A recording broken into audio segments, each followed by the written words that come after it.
আচ্ছা, আমরা যারা একটু বেকুব রয়েছি, বোকাশোকা টাইপের মানুষ, জগতের কঠিন কিছু বুঝি না, ভীতু, আমরা নিশ্চয়ই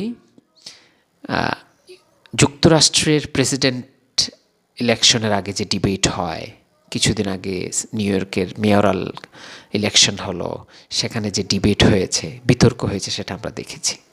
আচ্ছা, কেমন হয় বাংলাদেশে এই ডিবেটটাকে নিয়ে আসলে? একটা প্রেসিডেন্সিয়াল বা একটা ইলেকট্রাল ডিবেট কমিশন থাকবে।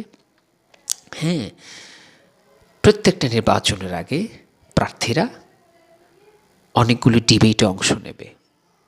সেখানে ছাগলের মতো প্রশ্ন করা হবে না, সেখানে প্রশ্ন করা হবে ওনার ফাইন্যান্সিয়াল পলিসি কী হবে, ওনার ফরেন পলিসি কী হবে, ওনার ওয়ার পলিসি কী হবে, দেশের মুদ্রা বাজার নিয়ন্ত্রণ, ওনার মুদ্রানীতি কী হবে, দেশের জেন্ডার বেসড ভায়োলেন্স নিরসন ওনার কী সলিউশন, দেশের মানুষদের নৈতিক মূল্যবোধ উন্নয়ন ওনার কী পদ্ধতি হবে, দেশের ব্যাংক নীতিমালা কী হবে, দেশের মাটির সংরক্ষণ ওনার ভূমিকা কী, ওনার প্ল্যান কী, দেশের মানুষের জন্য সুপেয় পানির ব্যবস্থাপনা ওনার ভূমিকা কী, ওয়াস্ট ম্যানেজমেন্ট কিংবা dust management, urban planning, city planning থেকে শুরু করে সোশ্যাল ওয়েলফেয়ার, মেডিকেয়ার অর্থাৎ চিকিৎসা নীতিমালা, ফার্মেসি নীতিমালা, সবগুলো নিয়ে তাকে কঠিন কঠিন প্রশ্ন করা হবে।